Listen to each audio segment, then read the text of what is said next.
This is the Real Estate Power Play Podcast, getting you the information that you need to be a successful real estate investor. Hosted by Mark Monroe, Ronnie Walker, Gabe Rodarte, and me, Marty Grizzanti. Combined, we've done thousands of real estate transactions.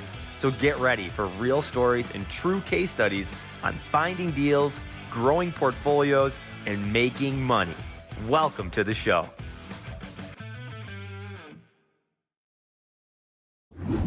What's up, everybody?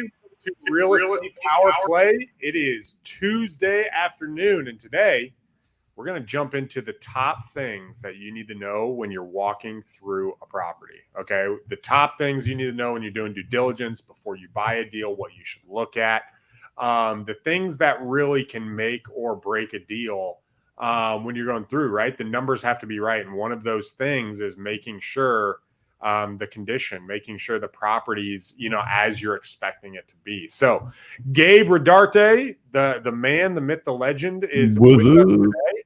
And so is Marty Grizzanti. How you doing, boys? Good. So far, so good. Can't complain. I will complain a little bit. I see our intro video and there's a picture of me from like 10 years ago. And I'm like, remember your youthful skin, Marty? And now you look like an old catcher's mitt. You shaved, bro. You shaved. Well, I need to do something to try to look like that again. But maybe I just need a tan, little like Gabe. Looking good, buddy. Yeah, you got to get some of that Texas sun, bro. I know, it's been a while. We're up here in the north, Gabe. We don't get none of that. We barely had blueness peek out of the clouds. Storm. This is how fast things move here. We had a storm yesterday for literally it was about 8 hours. Everything shut down for about 8 hours. It was overnight. The schools didn't open till 10 a.m. over a storm. So it was interesting. There was some tornadoes that touched down in like Austin area, but we're all good for everyone who's concerned. Let's do this. Let's talk about making money, real estate, building wealth. Absolutely. So I know you guys are doing quite a few rehabs, right? And I've started doing a little bit more rehabs myself. And when you're jumping into a rehab, obviously you've got to put together a scope of work, right? You got to put together what are the things that you're looking for that you're going to fix up. And those things that you fix up drastically or I would say probably specifically impact what the resale value is going to be, right? Depending on the comps that you're either trying to match or beat or what that looks like. So Gabe, I'm gonna start with you, man, because I know you're transacting quite a bit right now. When you're walking through, let's start with a single family home. You put it under contract, you go to due diligence.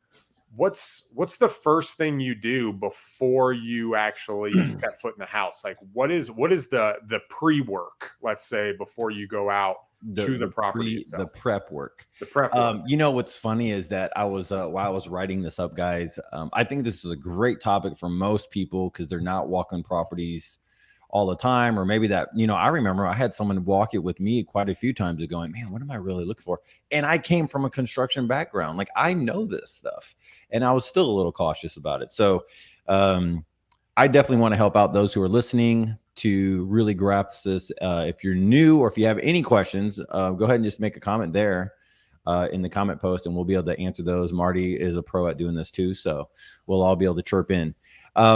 Okay. One of the things I noticed is just overall, what's the overall appeal of the house? And I've walked through hundreds of homes now where I can tell the way, like if it smells different from the yard. I mean, let's be really real. You pull up, you get out of the car and you're going, okay. Is it a moist climate? You could just tell nowadays. Now I'm walking up the driveway. I'm getting the visual of the house or the property or the land, and I'm telling what's around. What's the scenario? Is there trees that are just totally overgrown? Is there, I know we kind of still talk about high grass and stuff, and that might be a motivated seller or a tenant that just doesn't care. But it does matter because, if you're going to do that on the outside of the house, what does the inside look like? Right.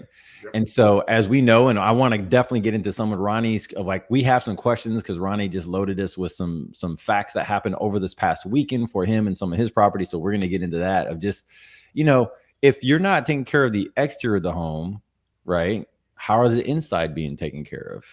Right? Or how is some of the paneling being taken care of, or the landscaping, or was there wood rot over there that no one really cared about because the exterior is just kind of like, it's hard work. I don't have a saw. I don't have anybody to come do this, or I'm not handy. All these things are real. Okay. So that's just stuff that I look at whenever I look at property. Even when it comes to land, like if we look at land and there's like 5 or 6 beat up cars that are just out there, and you're like, oh my gosh, like where did these vehicles come from? Did anyone die in these things? Like, you're asking these questions, like, was this a deal gone bad? From tires to planters that look like tubs, you name it. I'm looking at these things, guys, right? Like that's what I'm looking at. And that helps me to start going in and saying, with the right mindset of going, okay, you're going to have a couple surprises here. Right. And that's just it. I'm going to have not every house. If I go into a neighborhood that's been around for less than 10 years and the grass is always manicured and the person just had a mom that passed away or something and they're just looking at getting rid of it, it's a probate deal. I already know it's not going to be as bad typically, so I'm already preparing that. The roof isn't as bad. The AC unit isn't as bad. Maybe like just the foundation isn't bad. Right? The plumbing might be PEX pipe, just stuff like that. So this is all really good stuff that I look at the moment I walk into a property or walk around the property. I'm looking at that. So anyways, that's just my intro to what we're going to get into. Nice. So really just taking in a really good, okay, what does this feel like? What does it look like? What are the general things that I see? And how do I feel about that? Right? Is this, and you said, is there going to be surprises? I like to say, is there going to be, how many cans of worms am I going to get into? Right? What are those surprises? And 2, or does it look pretty clean? Does it look good? What are some of the factors that I could tell that, hey, maybe it's just lived in and not touched for 5 years, but well-maintained versus not well-maintained? Marty, when you're going through on the initial side, that prep work, when you show up, you're getting ready to look at a house, what are some of those initial things on your end? Yeah, and Gabe did a great job of really covering the prep work. That's the stuff that you got to do. I think there's nuance, though, to when you do come to the property, right? So we're going to talk about single families because that's, for me, that's what we do every day. So when we're walking up to a single family property, there's a way to, again, you're going to be dealing with either the tenant or the owner. A lot of times it's going to be the owner and there may be a tenant there, but there's going to be ways in how you're going to respond or how you're going to communicate with those ones individually, right? You're kind of going to talk to them differently only because, for instance, the tenant, you can get a lot of good information from the tenant about the property that maybe the owner wouldn't give you necessarily. I'll say this, right? When you're walking up to a property, you guys, some people, this may be news to you. It shouldn't be, but you want to be respectful of the property and of, whether it's an absolute dump or it's a brand new custom built house, you need to be very respectful of that. And there's no need to, like, if there's a smell, you shouldn't be. It's just stuff, guys. I know people don't. Some people are like not aware that that's okay to do. No, you need to be like a professional when you approach these people, because they may not know there's anything wrong with it. Right? Just because they live a different way doesn't mean it's necessarily the wrong way. It's just not the way that you do things. Right? So keep that in mind. These are human beings. So yeah, you want to. I'm just going to give you kind of something for that person, Ronnie and Gabe, like when you're walking up, because some people have no clue at this level. True. They just do not. And they have all these things in their head and they go, okay, so do I knock on the door? Do I ring the door? Do I stand away? I'm going to give it to you really simple because, again, I think we need to explain this into real fine details for the people who don't and never done this. Let's do this. Does that sound good? Let's do it. And Ronnie, I want you to jump in too, because I know you guys have your own different way of doing it. So guys, number one, be on time. That's good. Very good. Be on time. Guys, it's people's, they're taking time out of their day to meet with you. Even if it's a tenant, be respectful of people's time. Be on time. Number one. Great. So you walk up to the house, knock on the door first. Make sure you're there to go and talk to the person before you walk around it. You don't want to walk around it and then knock on the door. Knock on the door. Tell them that you're there. That's so introduce yourself. It's so interesting you say that because guys, we're in Texas and there's no walking around people's property in Texas, guys. This is not, you don't do that here. You know, you're like that could be dangerous. All right. So we just don't go around just walking around. So yes, let the person know you're there. That's a good point, man. You got to. And then just make sure you let them know who you are, what you do. Right, that you're there for the appointment, or introduce yourself, shake their hand, look them in the eye, and I think that's how I would start with that. You just want to be on time and be a professional and be personable. So that's really good. So really just the aspects of being a professional, showing up, being someone that when they look at you, they're like, okay, this is the guy I want to work with. Bingo. Really, right? Because it's an impression. Even if you've already got a contract, there's a really big impression that happens when you meet with them, right? When people get, there was people on, I can't remember where I saw it, but they were saying, what is the number one factor for people getting upgraded to first class when they're flying? And the number one factor that you would get upgraded to first class if there were seats available, like for free, was if you looked like you belonged in first class, right? Like if you showed up in pajamas and that, they wouldn't even offer it to you. But if you had like a suit on and you looked nice, and it looked tailored and you looked like a person who belonged, they would offer it to you if it was available. It's kind of the same thing. Dress appropriately for where you're going, right? And what I like to do is dress one step above, not two steps. Don't show up to a $50,000 house in a suit, okay? But maybe show up to that with, some nice jeans, a collar, right? Be one step ahead what you expect the people to be, and it comes across as professional. You don't want to come across as being like, oh, you're that guy. But being one step ahead of whatever that clientele expects. And it's pretty easy. I judge it based on price point, right? Depending on the price point is depending on how I'm going to show up in my costume per se that I show up wearing. So the next step, so you're coming in, you've done the prep work, you get the general overview of the house, what it looks like. How do you guys know? Like, do you guys just look at what's wrong with the property? Are you guys comparing maybe the current condition or the current layout to another property you're trying to make yours similar to? Like when you walk around and you're like putting together, this is what I'm going to do on the property, right? This is the work. How do you guys manage that, right? Like when you're walking through, I just did a rehab, for instance, in Galesburg here in Michigan. And, we walked in and it looked really, really nice, right? You walk in there, they just bought the house 4 years ago or 5 years ago. They were going through a divorce.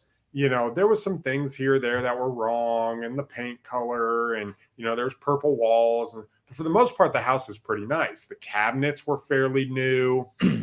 But when I walked in, and when you see it now, it's completely different because I was trying to match something at a certain level, right? So how do you guys walk through that process from determining the stuff that's wrong with it versus here's what I'm going to have to update in the house? Walk me through that. That's so good. Can I chirp in here? Yeah, absolutely. Go ahead.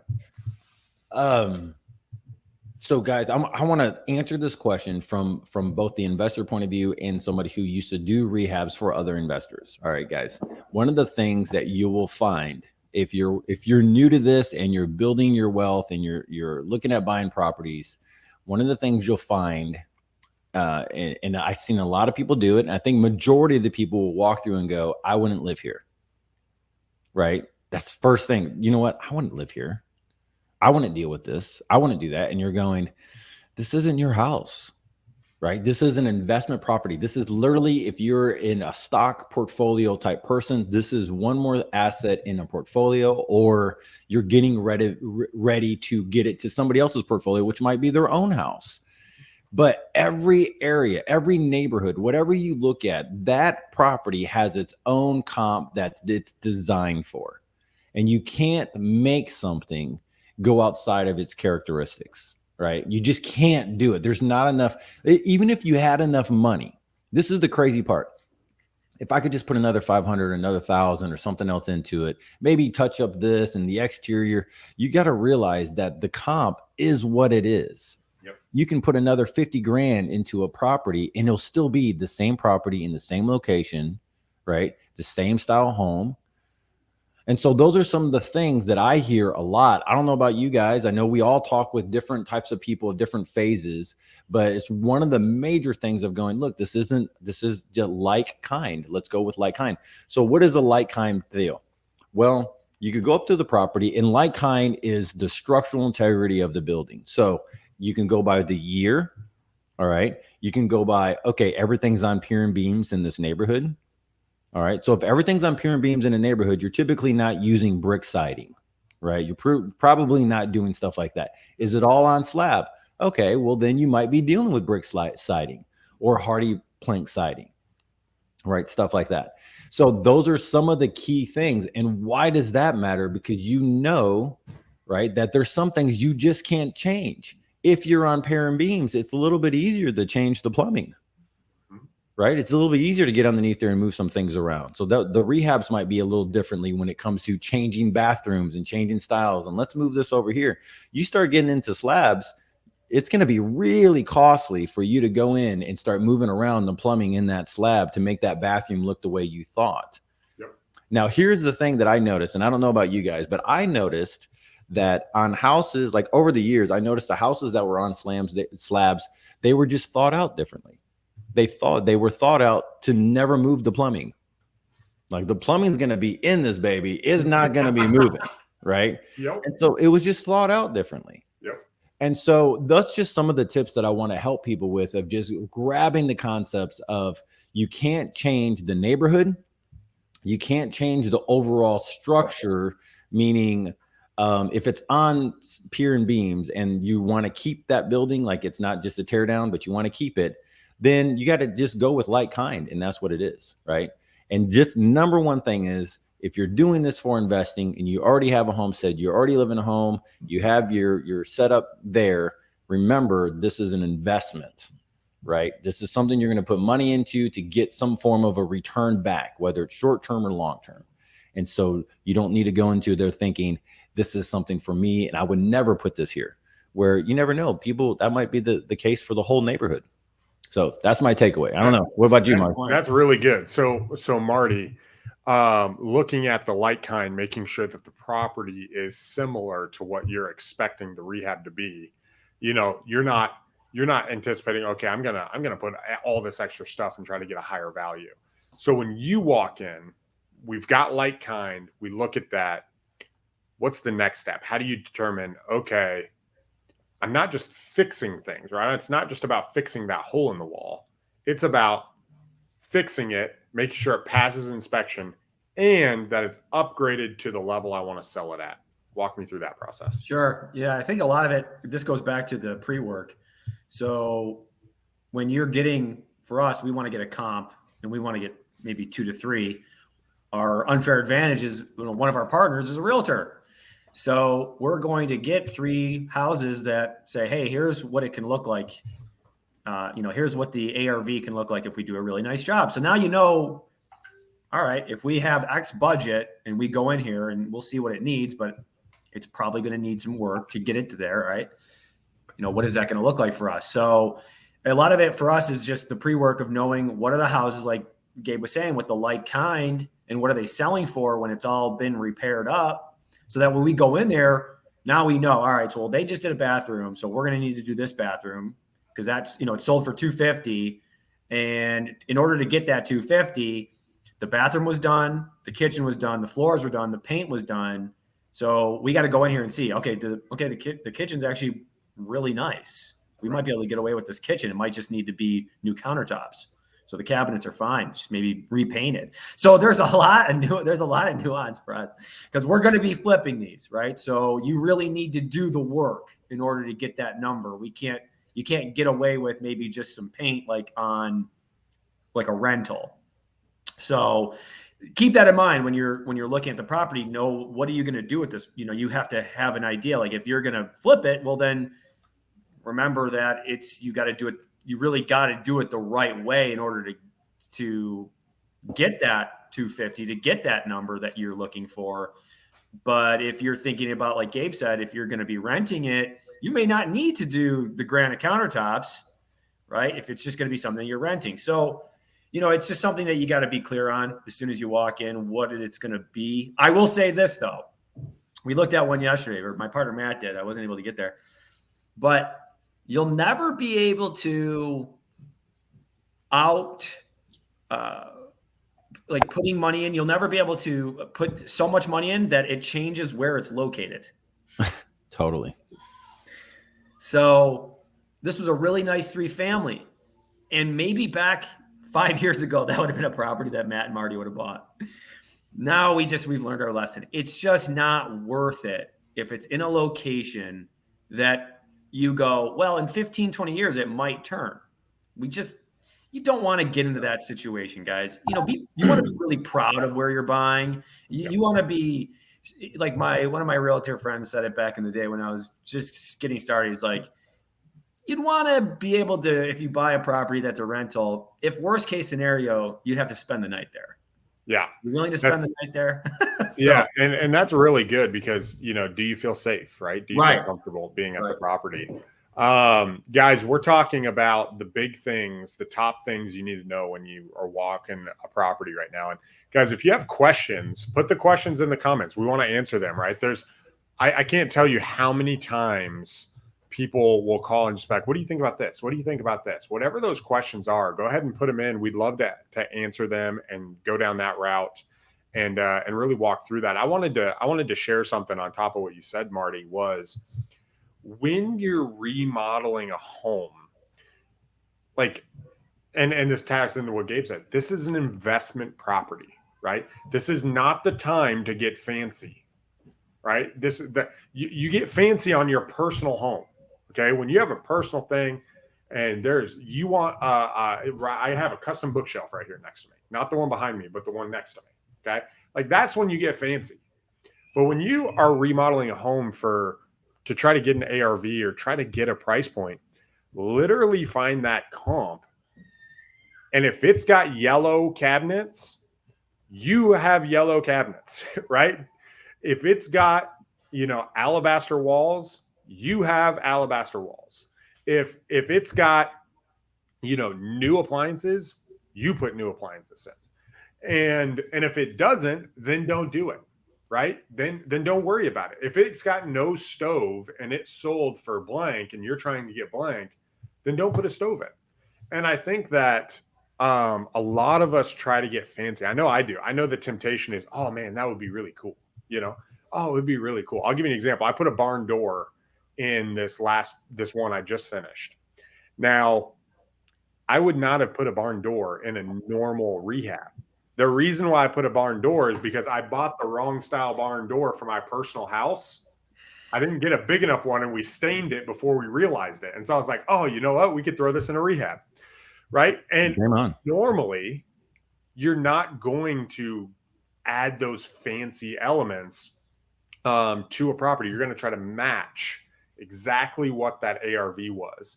And here's the things. When people walk through a house, number one, the best thing you can do is really granite countertops, right? If you put granite, that's one of the most eye-catching, attractive things you can do is add granite. But people walk through, they look at the kitchen and they look at the master bath first, right? Those are the big hot items.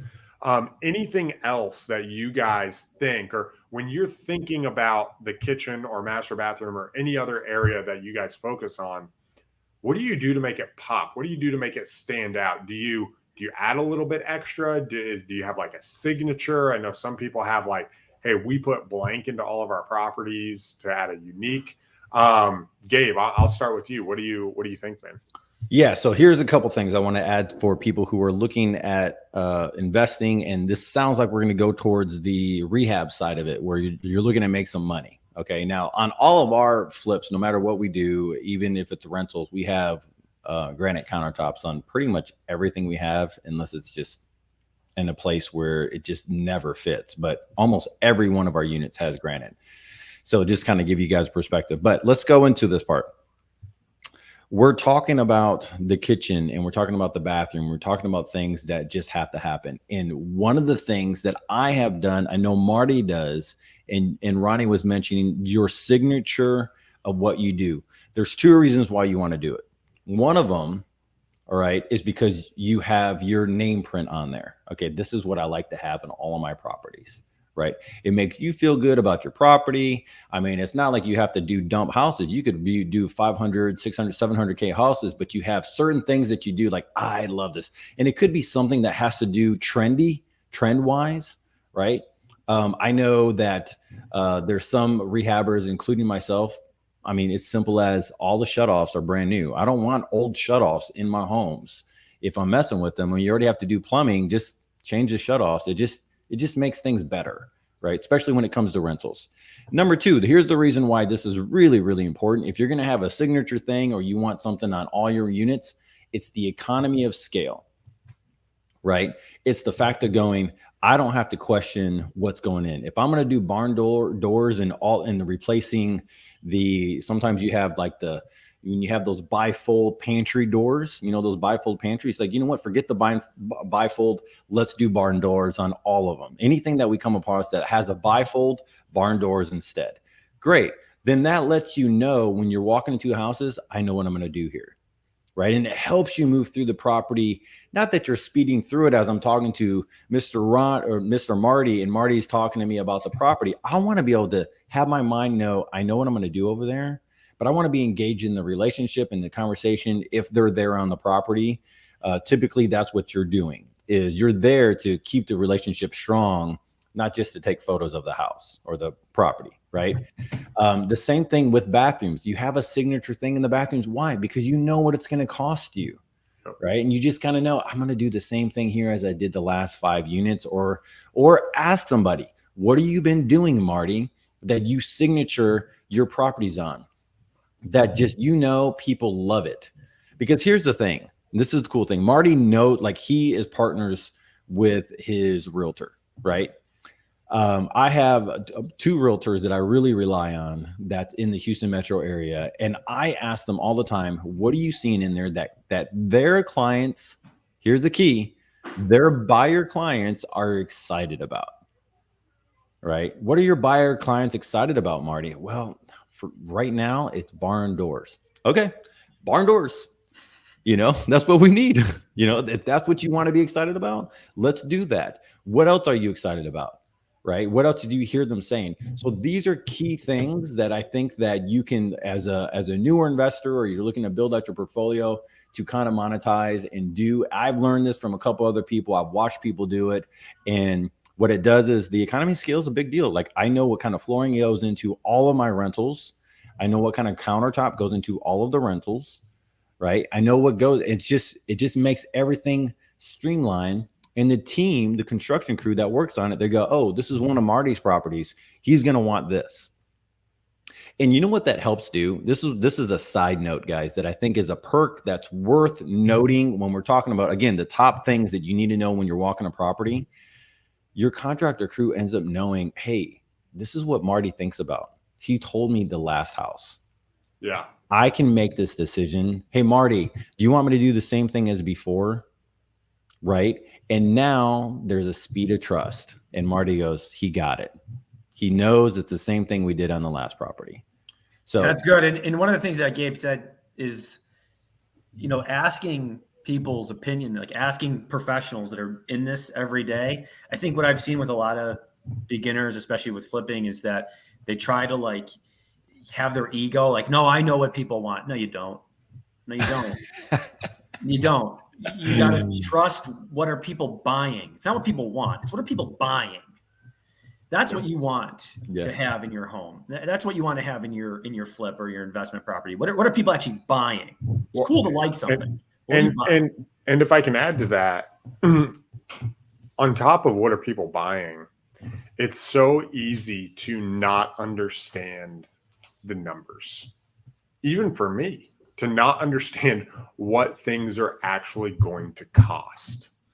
And when you're walking through and you're making the decision of, oh, I'm going to put those doors in. Oh, I'm going to buy that flooring. Oh, you know what? In order to get the discount, I got to order a pallet, and I'm going to order both of them, even though it's going to cost me more for my next house so I can get the discount. Oh, I need to get X amount of, I need a different finish for the trim, right? Like when you start walking through, I just spent $150 on outlets. You know what I'm saying? Like dumb little things, guys. When you're walking through and you get the cost, it really helps you be more confident. And for the wholesalers out there, as people are learning to wholesale, I highly recommend to flip a property as soon as possible, because not only will you get the experience of the cost and even the bigger profit on the back end usually than a wholesale deal, it will actually make you more attractive as a wholesaler. I can't tell you, when I was just wholesaling and you're just trying to do it and you might cancel, kind of the stress that comes in with there. Like, I got to find a buyer. But if you're a flipper, if you're willing to take the property down and do the property yourself, and you've got a strategy and a plan and you've got the people in place, it gives you more confidence on the negotiating with the other buyers, and other buyers will see, oh, he's an investor too. He's one of us, right? He's one of us. He's not one of these wholesalers just trying to make a bunch of money. Oh, let's limit his fee to $15,000 or $10,000 or $8,000. Oh no, he's a flipper. And then it's like, hey, Ronnie, you got anything you're not working on? Hey, you got anything coming up that we could do?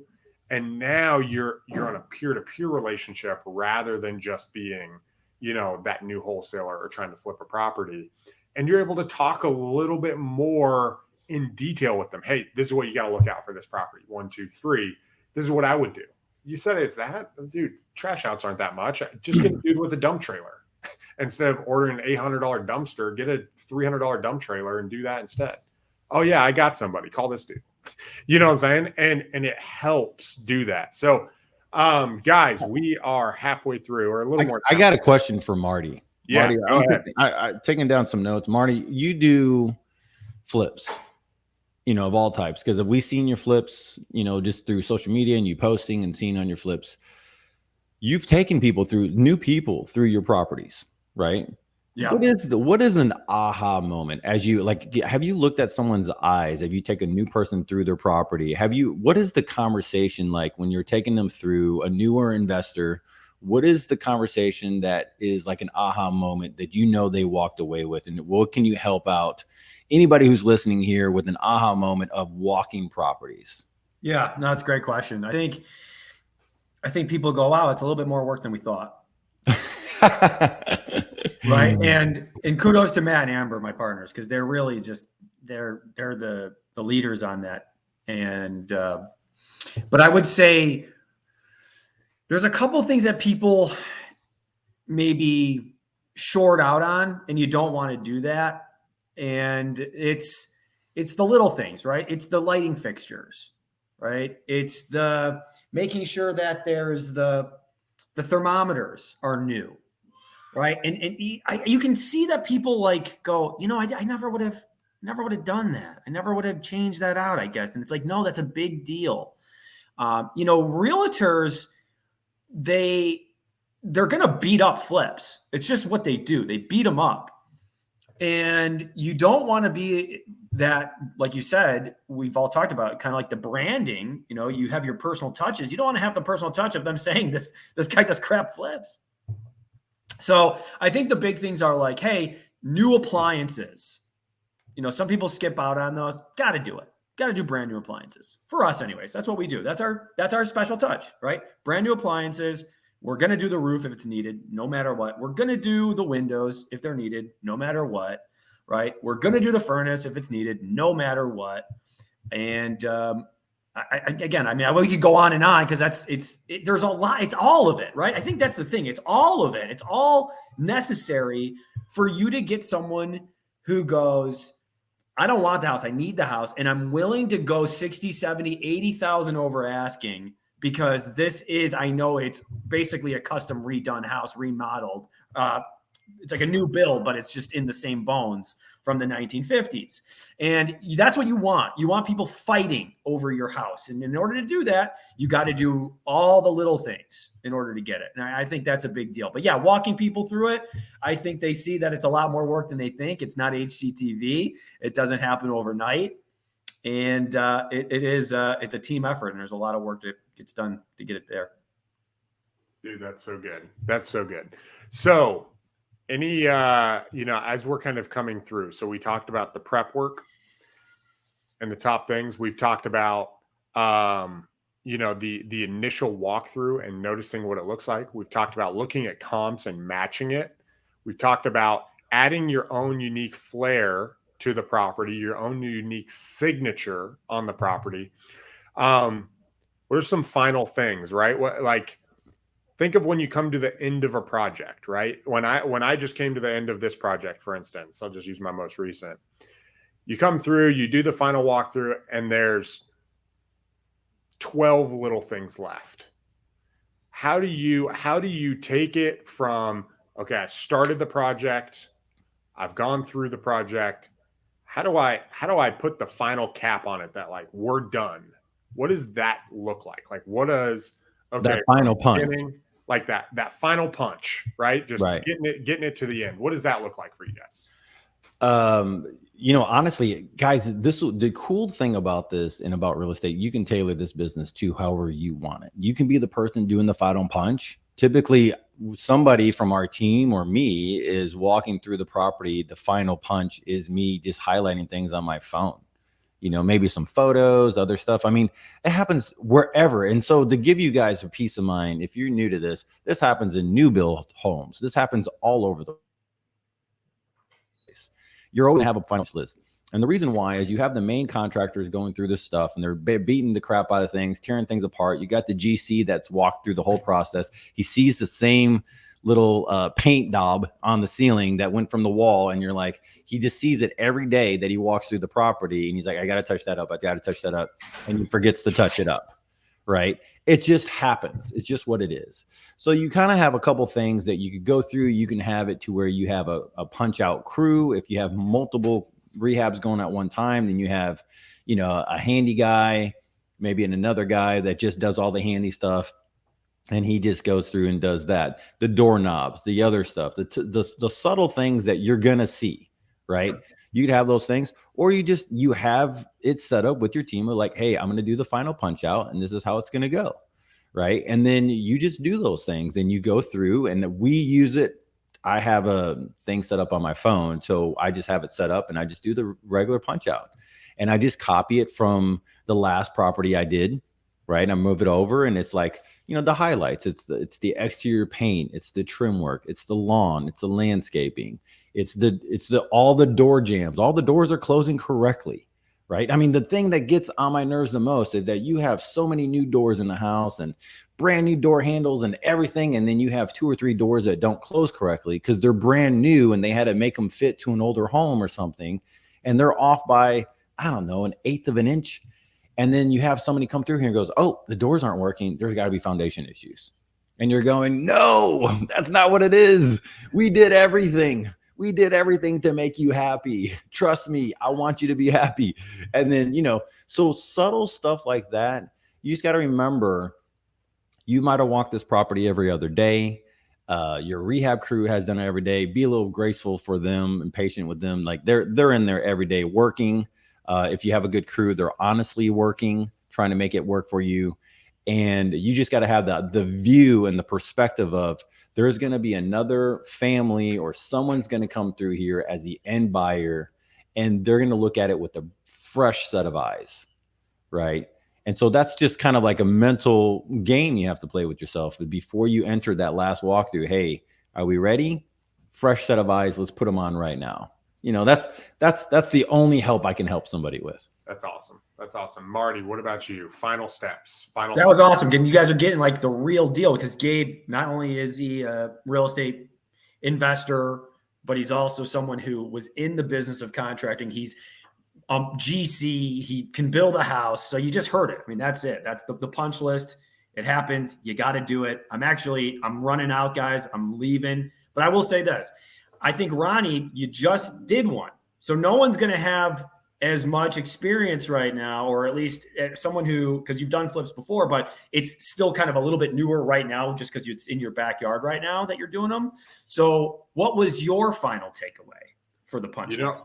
The thing that comes to mind, so we get done with the whole project and everything's done. We've written out the punch list. The punch list has gone through, and we're staging the property. And the realtor sends me a picture of the kitchen, and she took it with her phone. She sends me a picture, and she has at the bottom of one of the cabinets is a circle.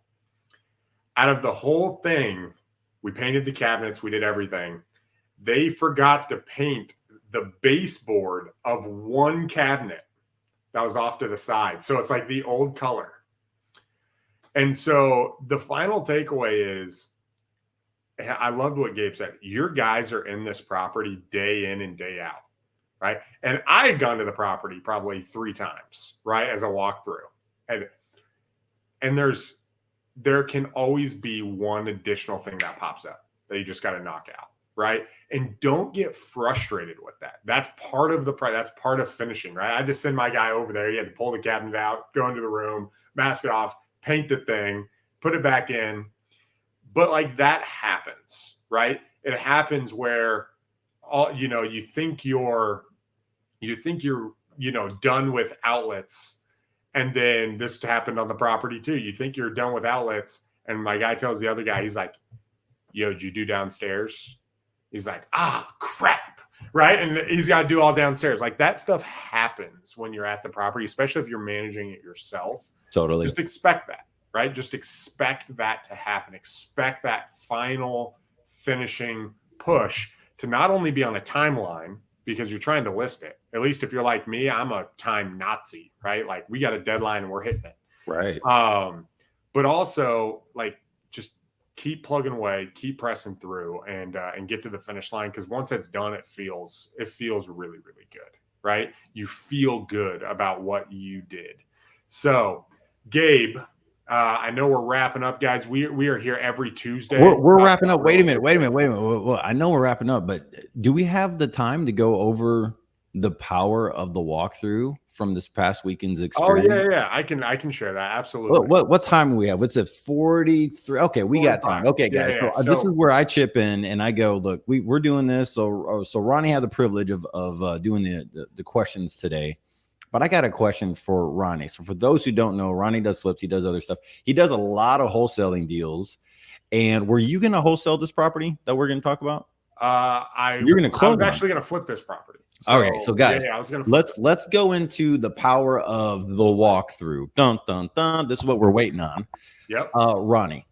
Quick overview. You walked this property a month ago or what? Yeah, we walked the property a month ago. Yeah. When we got it, we were planning on buying it. It's actually 2 houses. Okay. One house, they're side by side, 2 lots, 2 parcels. They own 2 of them. They're connected by 1 well. So part of our thing is we're going to put in another well, split the water, rehab both houses. Got it. That's what we're going to do.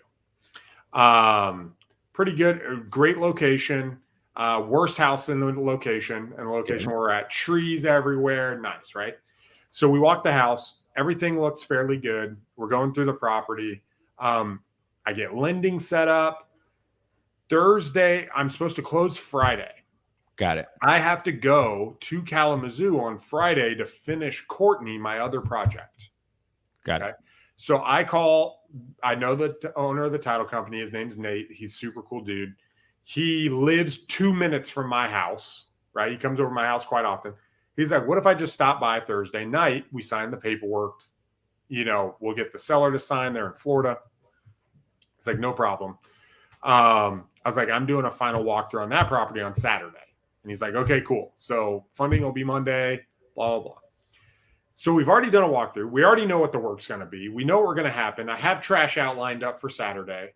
I mean, everything's lined up. We're going to knock out essentially one house this week. Nice. I get there Saturday.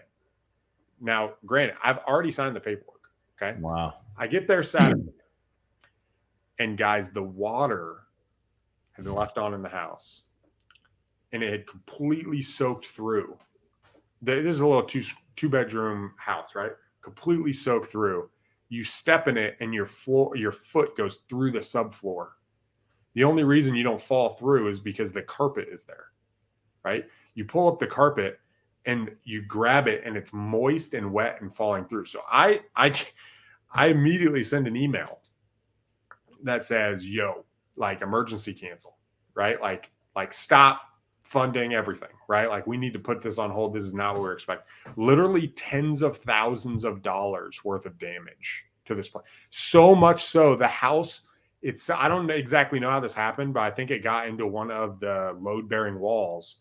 The house itself is like in the roof line, it's like leaning to the side from where it happened, right? Like literally terrible. And guys, this happened because I did a final walkthrough, right? I know we talked about due diligence on the front end, but if you don't walk through it right before if I would have funded that deal, we were talking about having to put a shop on it, like tearing it down and put a shop and combining the properties and selling them together to make the money.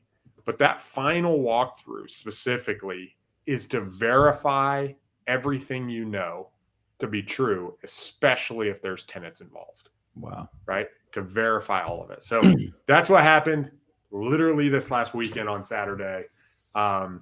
It was really disappointing because I was expecting that to be with the two properties to be like $100,000 deal. Nice. But I would rather, I mean, it was like it was gonna be like an extra 30 or 40,000. It could have been more than that. Like it was really wow. Well, there you go, guys. That is a crazy story. That's like that. We need to put that on the thumbnail or something like that. The water filled up the house. Yep. Dude, I mean, it like. So what was left on? Guys. Yeah, just asking. What was left on? Like I think it was the kitchen sink because when we got there, it wasn't on. Wow. So I think it was the actual so the neighbor. Long story short, the person in the house that lived there died. Mm-hmm. And it was the neighbor's grandpa or the tenant's dad, I think. And they were upset because we were buying the home. Right. And they didn't actually like the tenant either or the landlord either. And so my only thought is it was a disgruntled, like there's no way you do that on accident. Right. If it's coming from the sink, we've seen one. I've seen two of them before in mine, which is thank God. One was a laundry room, the spigot for the laundry room, the washer and dryer, the washer, water was left on. It wasn't draining correctly. It was draining outside the wall. Yep. But that was a tiled house, like on all sides of the wall is all tiled. So I'm like, okay, so that was good. We just had to make sure that there was nothing, major issues there. There's another one, and this was like a $400,000, $450 ARV.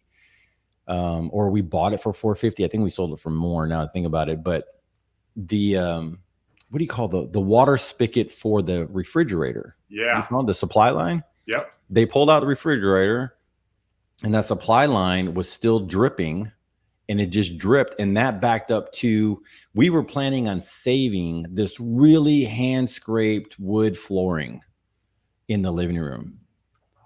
Oh my gosh, guys, we had to tear off. But thank God we knew where it came from. Like it was just installed 2 years before, so we can get the same product. Oh my gosh. So we were able to salvage some of the flooring, but man, nothing like walking to a house that you just closed on. You walk into it the next day and we're going, why is there water in here? Yeah. So, dude, water is crazy. Water is dangerous. I can tell you that. Yeah, absolutely. So, all right, guys. Well, every week on Tuesdays at noon, we come to you here with tips different things to learn, things to go, whether you're wholesaling or flipping or have rentals or doing owner financing. You can check us out on our podcast. So you can download our podcast. We're on YouTube and on Facebook. So if you have any questions, please reach out to us. We'd love to help you guys. Until next week. Peace. See ya. This has been another episode of Real Estate Power Play, guiding real estate entrepreneurs to a brighter future. If you liked what you heard, consider subscribing wherever you listen to your podcast or follow us on YouTube at Real Estate Power Play.